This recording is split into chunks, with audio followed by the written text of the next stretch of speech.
Look at me tuning in already. I am Kelly Wahl, intuitive psychic medium, and it is my pleasure to be tuning in with you on A1R Psychic Radio and Moonstruck TV.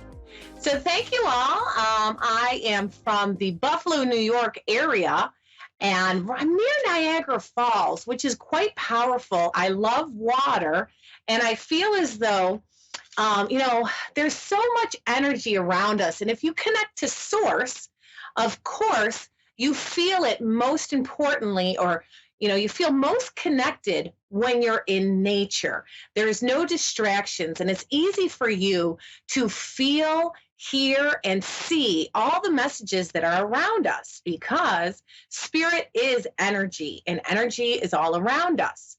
I also believe as a medium that, energy never dies. It can only be transformed. So as a medium, I do love bringing in those who have crossed over, your loved ones who have passed, because they are still very much with us. Their energy is surrounding us. Now, sometimes we can get in our own way. We get too hung up on wanting so badly to feel them. We need that evidence that they still are with us.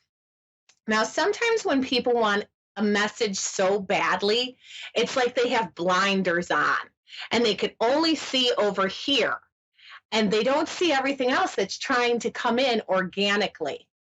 So that's where mediums come in. We are the connectors to help bridge that gap of communication. Now, I believe that messages are all around us. And lately, the message that I am getting universally is that spring is springing.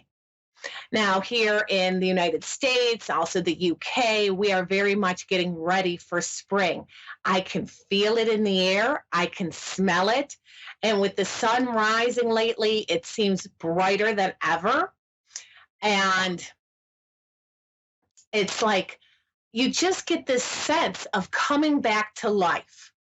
Now, that's a very powerful thing. And I keep hearing in my universal messages, I'm coming home now, baby. Of course, I'm a huge music fan. So Mel Torme is singing in my ears, I'm coming home. And then I also hear his songs right now. And I also hear other messages through music. And some of the songs I'm hearing are, Dermot Kennedy with Brighter Days Are Coming. So these are all universal signs that brighter days are coming. And I want to bring brighter days to you, or at least help you be inspired to see that brighter days are ahead of us. We're going to tune in with our first caller. And who do I have with us today? Stephanie. Hi, how are you? Hey, how are you? Very well. And where are you calling from? Kannapolis, North Carolina. Oh, North Carolina. Very nice. So you are definitely in some nice seasoned weather right now, correct? It's getting better, yes. Yeah, see, it's getting better, which kind of coincides with what I was saying. Ever since the winter solstice that took place December 22nd, it is the significance that, yes, brighter days are ahead of us. And I also feel as though, as I tune into your vibration, that I want to say the last few days especially, I feel as though there's a lot of tension, but I also feel as though you are putting added pressure upon yourself. Do I have this correct, Stephanie? Probably, yes. Probably. Well, we'll clear up some more of this and tune in.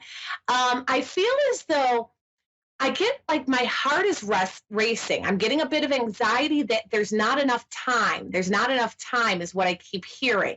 So I feel as though you've got all of these tasks, but I'm here to bring in spirit to let you know that even though it feels like you have to do everything, you don't. You have to learn, what is of most importance. And what you feel is most important, you have to kind of lay it down, is what I'm hearing. And I'm thinking of a quote that I heard from Joel Osteen the other day, that every day we wake up and we only have a certain amount of energetic, emotional energy to devote to the day. And I feel as though you are getting a little like burned out, always having to answer to so many. Am I in the Yes, ballpark with the energy that I'm feeling from you? absolutely. I feel like I am like that, like how people say 100 browsers open, going in like 20 directions at one time. Like I have so much to do, and I'm trying to work on prioritizing, and then just like stopping at one point and saying that's it for the day. But I'm struggling with that. Okay, so we've got to work on your boundaries. And I feel as though, now, what is the month and day of your birth? December 23rd. December 23rd. Okay, I'm going to do a little numerology here. I like to do a little different twist on things. So Okay. 1223. Yes, ma'am. Okay, so I've got you in a 5 personal numerical cycle. So this year for you, well, universally for everyone, it is about a rebirth and like a phoenix rising from the ashes. And we very much want to take charge, and we want to go in motion. We're sick of like being frustrated, of feeling as though we don't have control or being in limbo, and we very much want to move forward. Do you understand where I'm going with this? Yes. And then, of course, you get very frustrated with yourself and you feel as though you're falling short. But it's really, I'm being told to tell you, it's that your list of demands is way too high on yourself. It's like an actor.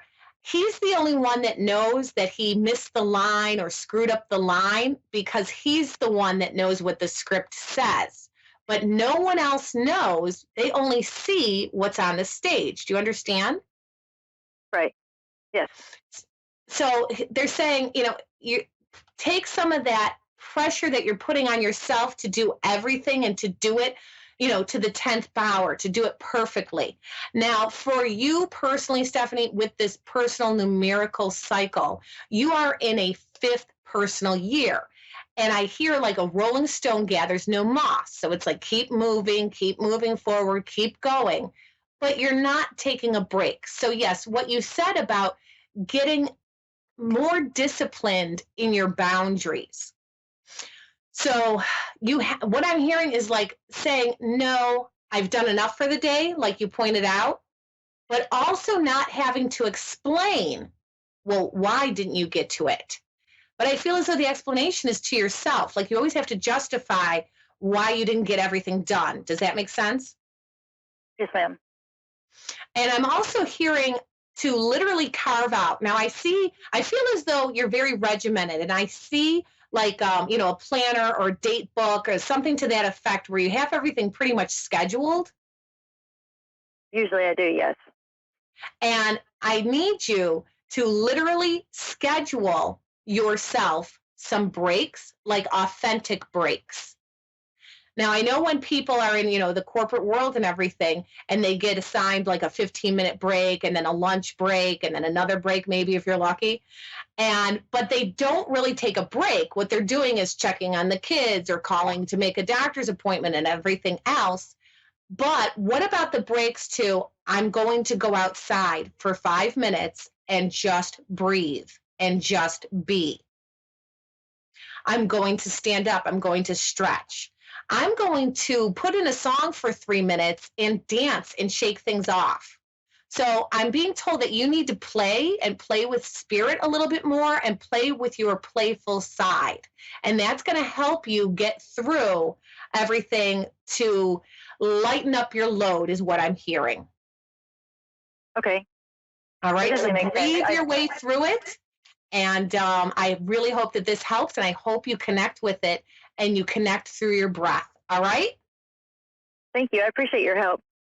Thank you so much, Stephanie. Best wishes, and remember, brighter days are ahead. Thank you. You're welcome.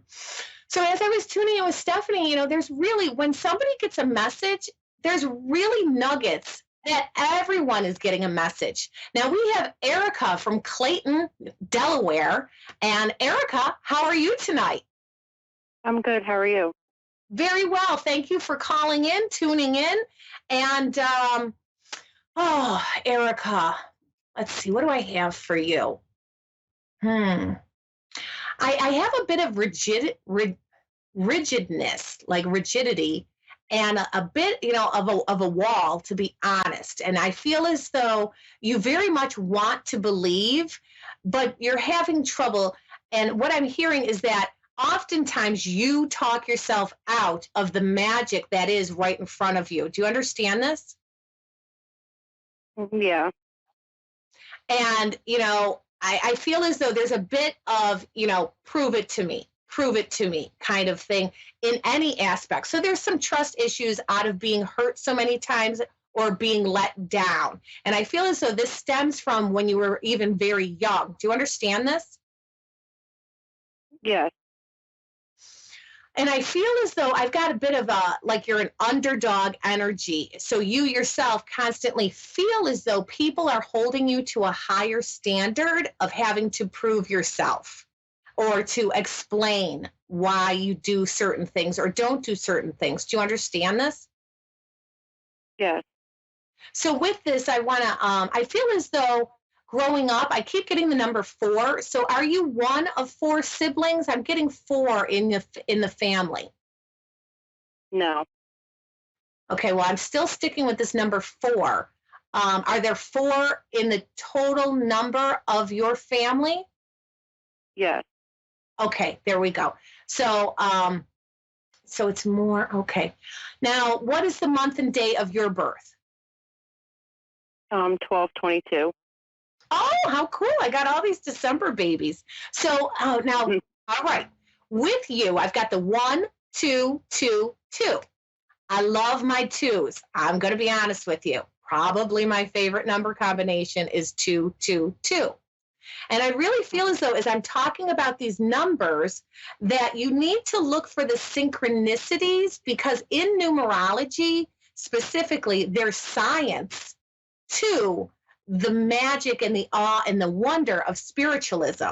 Do you often see a lot of number combinations, like in license plates or looking at the phone at a certain time of day? You wake up at a certain time of night. Do you understand this? Do you see a certain combination? Yes. And what is that? It's usually 828.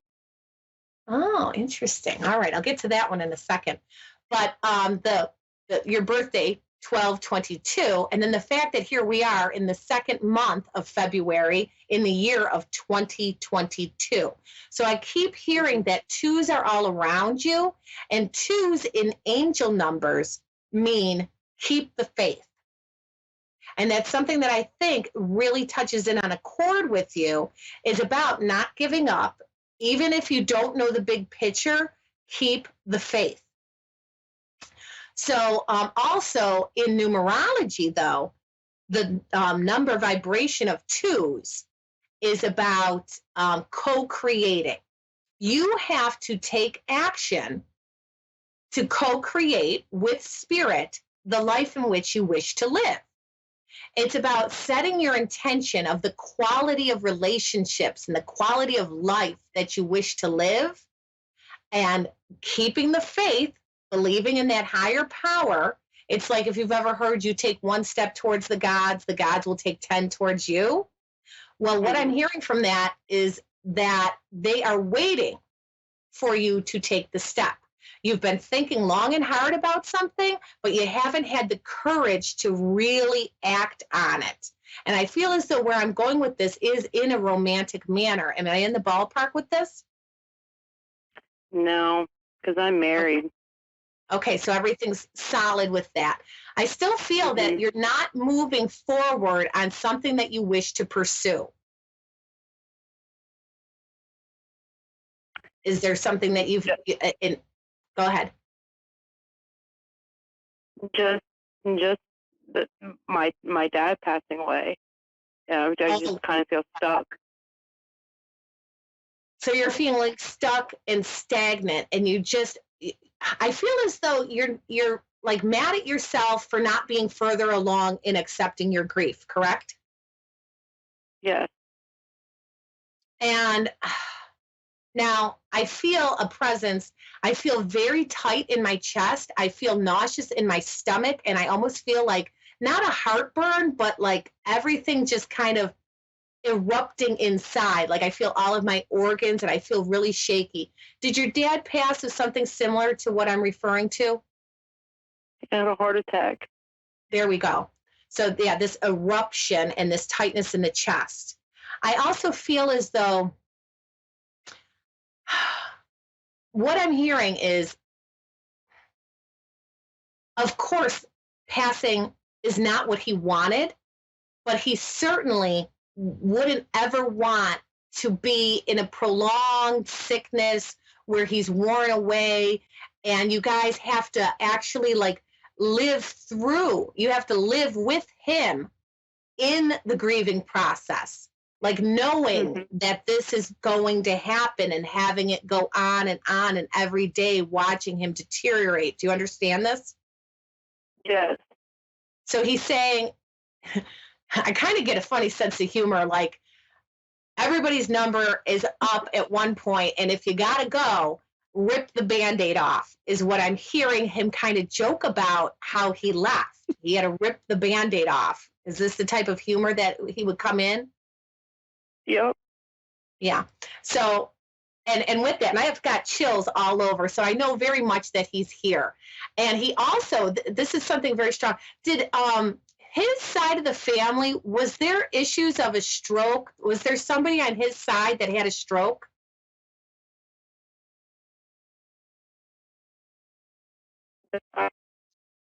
I'm sorry, could you repeat that? His dad had a massive heart attack and died as well. Okay, yeah, because I'm hearing that this was, family genetics, but also he really, like one of his fears was that he never would want to have a stroke.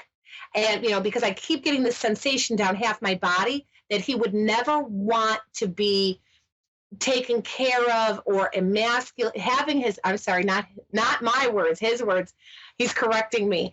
He would never want to lose his manliness by being seen that way and having to live that way. So he's kind of like reassuring that if you have to go, I'm glad it happened this way. Now, for you, He wants you to live life because he's always going to be with you. And he's showing me something about when you were married. Did you two dance at your wedding? No, he wasn't able to attend. Okay. But we had a song. He sent me a song that if I ever got remarried, he was supposed to dance with me.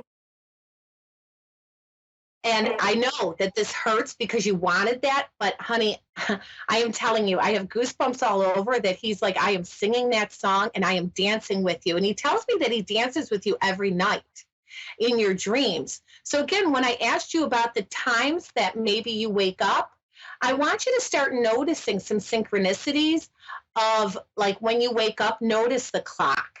Or when you wake up, try and figure out like what you were dreaming, because I feel very much he was a man who believed in dreams. Does this make sense to you? Like he was a dreamer. Yes. And through you, his dreams will be fulfilled. I'm sorry, I get very emotional on this. And you raising your family and everything, you are fulfilling his dreams. So he very much is quite proud of like how he feels he's able to communicate with you and others, he says. But for you in particularly, it's going to be more in your dream state when you can get out of your own head.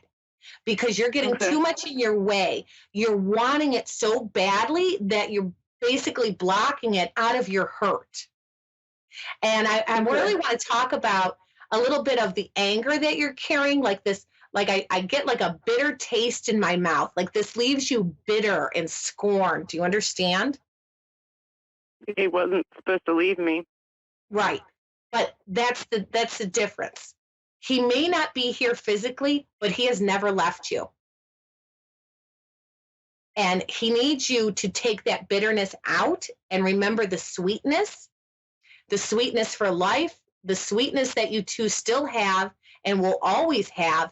And you need to allow yourself to put down, the poison, the bitterness, because he very much is trying to come to you. He's trying to connect with you. And the best way for us to connect sometimes is in a dream state, because it's our subconscious. So I'm also hearing Spirit wants to help you connect. And I'm hearing Archangel Gabriel with this one, because he's God's messenger probably. And like to set the tone when you go to sleep, like give yourself a bedtime ritual to prepare and say, you know what, I'm open to receiving any messages in my dream state. Perhaps you'd like to add, Archangel Gabriel, please come through and help me connect with those trying to connect with me. And I ask this for the highest and best. And even like set the tone, count your breathing. Again, I get this number 4 with you. And the 4 is all about the foundation. Think of yourself as standing on a solid foundation, 4 equal sides. You have the foundation because, remember, at times when you feel most shaky, adjust your crown and remember whose daughter you are. Okay. All right? Okay. All right. You take care, breathe through that, and if you ever want to connect, I'm here for you. All right. As I was tuning in with Erica and Stephanie, I just want to reiterate how spring is springing, and we need to adjust our energies into knowing that brighter days are ahead. So I pulled a couple of cards, and it's all about the energy and the energy that we're feeling. So the first card that I pulled was Exposed and Revealed. And I love this. It's the all-seeing eye, and I love the colors. To me, the colors resemble like a peacock. It's just all of those beautiful colors. So exposed and revealed. As we come out of Mercury Retrograde, which Mercury is the planet about communication, it's all about, and when it's in retrograde, we have to look within. It's introspection. So it's about exposing our deepest, darkest fears and revealing them. We can't get over something if we don't see it fully for what it is. So we have to make certain things aware, be brought to our consciousness so that we can really examine that and realize, perhaps like Stephanie, what we need to put down, or like Erica, what our fears are, so that we can move forward. The next card that I got was Birds of a Feather. Know that birds of a feather, birds of a feather, we are all in this. We are all the collective consciousness brought together, and we need to find those that we can feel comfortable with our own feathers. And the fact that like birds, they fly, they get close to God or spirit or universe, and know that we are, in times of feeling alone, remember that we are birds of a feather, knowing that we're connected to source, that we are part of a flock. So you're not alone. That card is all about community. And even if you don't get out as much as you'd like to, know that you're part of the collective community. The last card that I pulled, and this is beautiful, it's the Rose's Kiss. And again, what a great representation that spring is on the way. This card, I love the colors of the pink in it. There's a ladybug here. Again, we've got magic and wonder and awe. We've also got the number 9 here, which is about the end of a cycle. In numerology, 9 is the completion of a cycle. It's about graduating from perhaps certain thoughts and moving forward because we're opening up to a new cycle. Now, think of it as a graduation. And sometimes endings can be bittersweet. We have to say goodbye to things that we've perhaps outgrown or that have served its purpose. But what lies ahead, the wonder and the awe, let it happen organically. Look out there from the big bird's eye view. Also, the birds, they fly high so that they can get that perspective of the bird's eye view. And the Rose's Kiss, Think of that as spirit or your loved ones coming and embracing you in the most precious form of a rose, the delicacy, the symbol of love, as we start to bloom and know that spring is springing, brighter days are ahead. I'm Kelly Wahl, W-A-H-L. I would love to connect with you, whether you want to have your own reading or healing session. Look me up at K Wahl Healing Arts, or of course, tune in next week in another 7 days as we'll be right back here doing this all again. Connected with K Wahl on A1R Radio and Moonstruck TV. Thanks, everyone.